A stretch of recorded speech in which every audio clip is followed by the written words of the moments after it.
Ayan guys, natanim na namin siya. So ayan. So yung isa pa doon, naiwan na, tinanggal namin kanina. So ayan guys, yung isa. Doon naman sa kabila namin ilagay yan. Doon sa malapit sa sapa. Para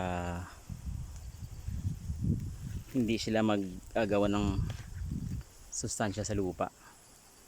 Maganda yung magiging bunga nila. So apat na lang sila natitira, pero hindi naman siya dikit-dikit, medyo malayo-layo na sila. So nandito na yung isa. Yan, tirayin na po namin. So, yung isa naman mamaya hukay pa kami.